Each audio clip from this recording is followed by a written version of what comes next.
I was, of course, happy to meet the Hezbollah people because it's a point of view that's rarely heard in the United States. And I have no problem saying that I do want to express solidarity with them. And I'm not going to be a coward and a hypocrite about it. I don't care about Hezbollah as a political organization. I don't know much about their politics. And anyhow, it's irrelevant. I don't live in Lebanon. It's a choice that the Lebanese have to make, who they want to be their leaders, who they want to represent them. But there is a fundamental principle. People have the right to defend their country from foreign occupiers. And people have the right to defend their country from invaders who are destroying their country. And that, to me, is a very basic, elementary, and uncomplicated question. My parents went through World War II. Now, Stalin's regime was not exactly a bed of roses. It was a ruthless and it was a brutal regime, and many people perished. But who didn't support the Soviet Union when they defeated the Nazis? Who didn't support the Red Army? And all the countries of Europe which were occupied, who gets all the honors? The resistance. The communist resistance, it was brutal. It was ruthless. The communists were not, it wasn't a bed of roses. But you respect them. You respect them because they resisted the foreign occupiers of their country. And if I'm going to honor the communists during World War II, even though I probably would not have done very well under their regimes, if I'm going to honor them, I'm going to honor the Hezbollah. They show courage, they show discipline. I respect that.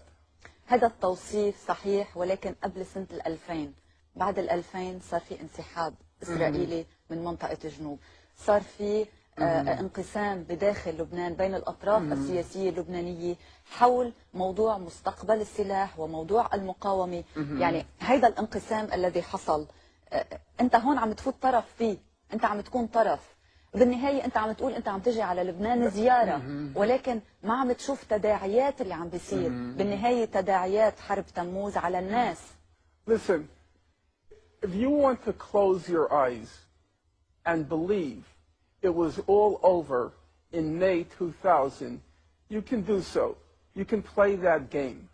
But the reality was, and everyone understood it, that the Israeli attitude was, we're going to knock out Hezbollah. And they began planning for a new war right after they were forced to leave in 2000. They found their excuse, their pretext, in July 2006. But there's no question among rational people that Israel was never going to let that victory go by, the Hezbollah victory go by. They were determined to teach كان يمكن تجنبه. يعني هون يقدر الطرف الآخر يقول لك ممكن تجنبه وما توقع بالفخ. It could not have been avoided. There is no way that the United States and Israel are going to tolerate any resistance in the Arab world. You want to pretend it can be avoided, you can play that game. But serious people, clear-headed people, knew there was going to be a war sooner or later. You think there's not going to be another war?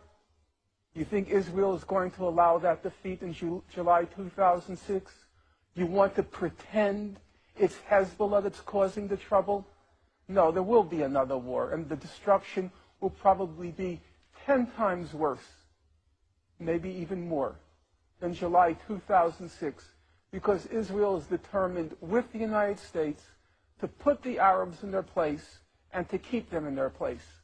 Now, how can I not respect those who say no to that? You know, during the Spanish Civil War, there was a famous woman, they called her La Pasionaria, Dolores Ibarruri, from the Spanish Republic.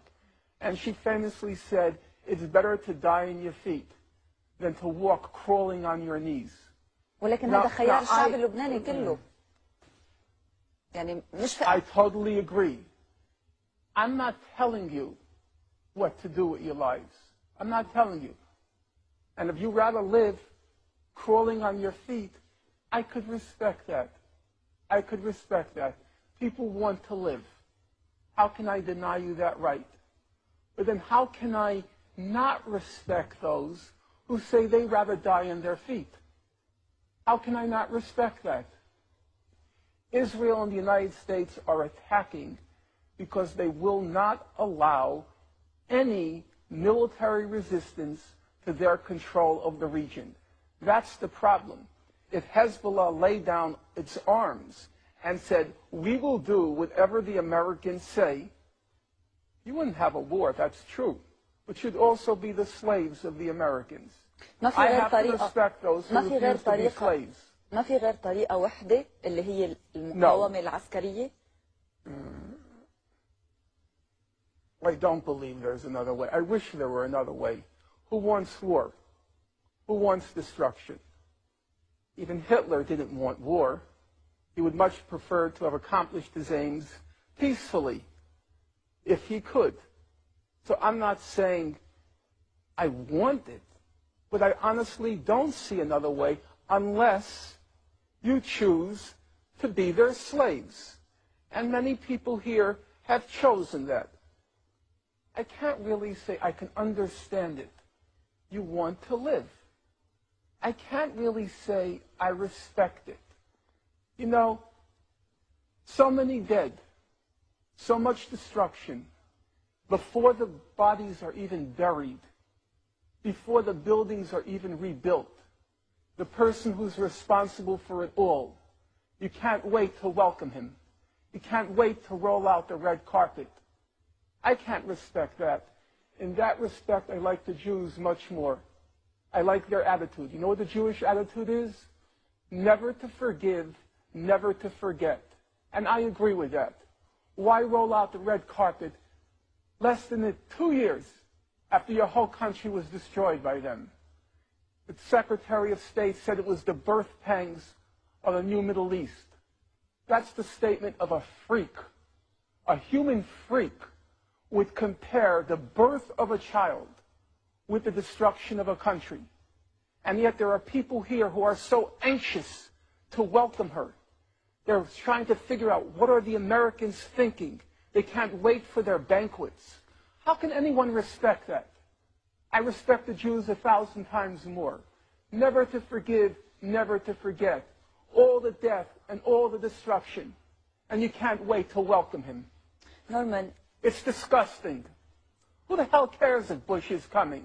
ولكن أنت عم بتقول إنه في حرب أخرى قادمة. You should have declared him persona non grata. He's not welcome here. He destroyed your country.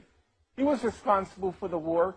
You know full well that resolution could have been passed 3 weeks earlier. He destroys your country, and you can't wait to greet him. You have no self-respect. How can you expect other people to respect Arabs if you show no respect for yourself? If the Lebanese people overwhelmingly vote to let the Americans and Israelis have their way, I guess you have to accept that. I could see that. And I couldn't possibly say that they don't have the right to make that choice. Listen, in Nazi-occupied Europe, you have to remember, most of the populations made the choice to live under the Nazis. All this talk about a French resistance is just a joke. It never happened. The French resistance, about 20% of the French population read the resistance newspaper. There were maybe 10% of the French who resisted. The rest said, don't resist, because the Nazis were ruthless. You resist, 400 are killed for each soldier that's killed. That's how the Nazis operated. So that most of the French said, like you, we want to live. Don't resist. But now I have to ask you, in retrospect, who do we honor? Do we honor those who say, let us live? Or do we honor those who said, let's resist? Leaders come last. There will be a leader who comes into power in Israel who is willing to make the concessions after the conditions have been created. Namely, Israel has to suffer a defeat.